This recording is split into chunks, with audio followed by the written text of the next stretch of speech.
Төлем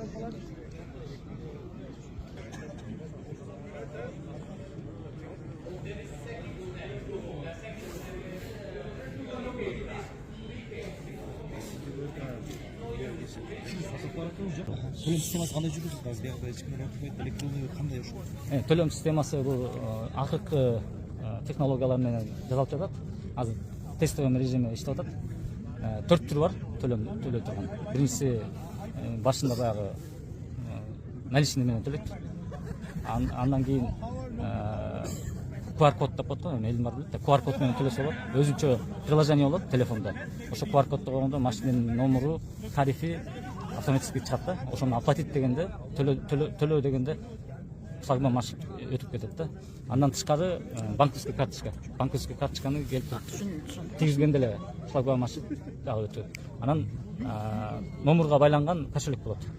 Номерду приложенияны качет этип, ошоко номерду киргизип койсо, номерго кошелек акча сала берет дагы. Анан келгенде система өзү распознавать этип, акчасын алып туруп анан автоматически өткөзөт да. Тагы барбысызбы? Эме? Айтып койсоңуз. Менин атым Нурланбек Кайымбаев, Тез жол компаниясынын жетекчисимин. Менде бир акы төлөнүүчү алгачкы жол. Негизги жол боюнча сиздин өз пикириңиз кандай? Биздин Кыргызстанда дерлик ушул мынабы жүргүнчү эл ташуудагы эл чарба жүгүн ташуунун 83% ушул автомобиль жолдору менен ташылат да.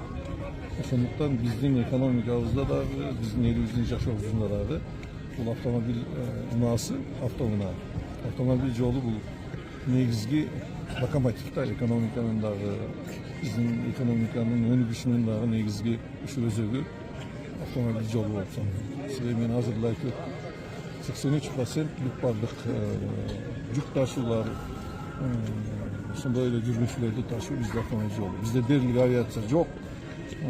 Авиациянын эмеси абдан аз. Ошондой эле 511 километр болгону темир жолубуз бар. Ошондуктан бүгүнкү күндө биздин автомобиль жолу эң башкы ролду ойнойт. Анан эми баягы Советтер Союзунун мезгилинде, андан кийин эгемендүү мамлекет болгондон кийин деле биздин баягы бардык жолдор, анын ичинде эл аралык жолдор дагы бардыгы калктуу булдуктардын так ортосуна өтүп калган экен да. Бул эми ошо мезгилдин талабы болсо керек.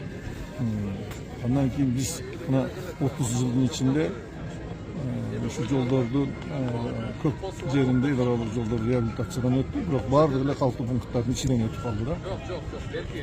1995 жылы бизде 130 миң дана автомобиль болсо, бүгүнкү күндө 1 миллион 200 миңге чыкты да, 10 эсе көбөйдү.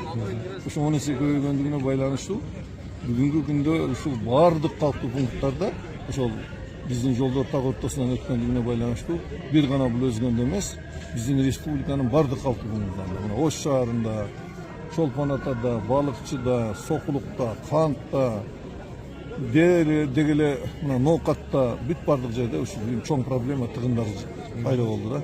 Бул деген биринчиден элге абдан чоң ыңгайсыздыктарды алып келип атат.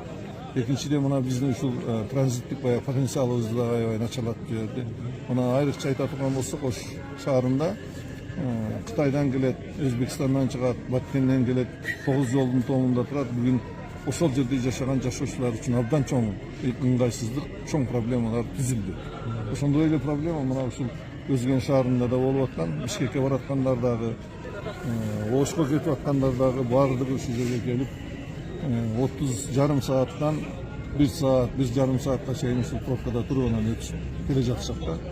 Ал эми азыркы мезгилде мына өнүккөн мамлекеттердин баардыгында, өнүккөн эмес, баардык эле мамлекеттерде мына ушул проблемаларды эң эле оңой жол менен чечилген баардык жериндечи. Мына Европага барсаңыз, Кытайда, Турцияда, баардык жерде ушундай шаарлардын ичине кирбестен ушундай жолдор, альтернативдик жолдор бар. Ошол жолдордун баардыгы ушундай акы төлөнүп өтөт. Ал баардыгы өзүнүн ушундай ыңгайлуу, эл үчүн шарт түзүлгөн. Ошол учурда агай жана сиз айтпадыңызбы, баягы негизгиси жол туруп эркин алып атат деп. Ал жагы туура. Биздин жана экономикалык потенциалыбызга дагы таасирин тийгизип атат. Мүмкүн кечигип барат товарлар. Ал жагы да туура.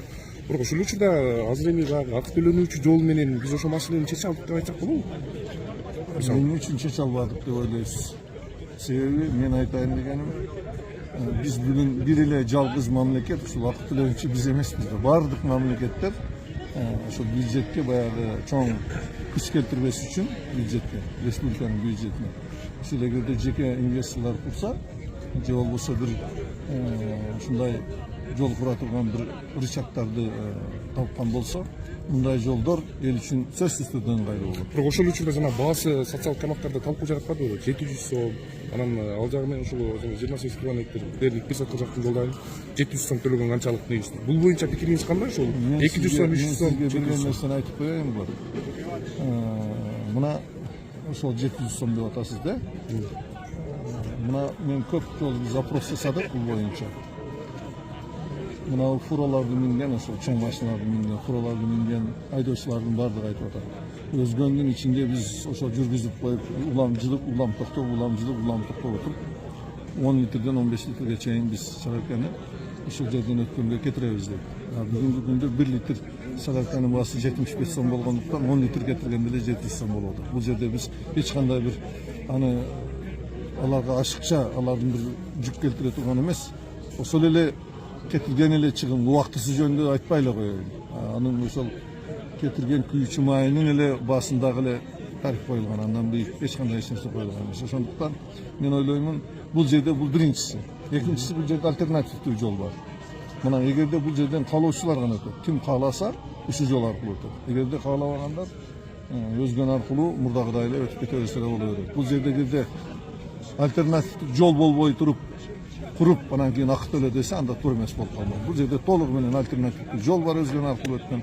Ошондуктан бул жерде баягы орусча айтканда право выбора остается за водителем. Ага, акык суроо. Бул компания мага таптакыр байланышы жок. Бул компания көптөн бери жол салып келген Кыргызстанда белгилүү компания, Даралмай деген. Бул компания ушул акыркы мезгилдерде эл аралык жолдорду салганда көп жерде катышты. Ошондуктан биз аны мына жолго катышууга алдык. Сиздин ошондой сиздин функцияңыз мисалга көп эле ошол баягы жолдун ноокаттын жолдору боюнча сизди көрүп калып атабыз. Мына Оштон кирген тыгы жол боюнча мисалга ошондой сиздин азыр функцияңыз кандай болот? Мен силерге ачык эле айтайын. Менин жол тармагында эч жака барбастан жол тармагында иштегениме 42 жыл болду.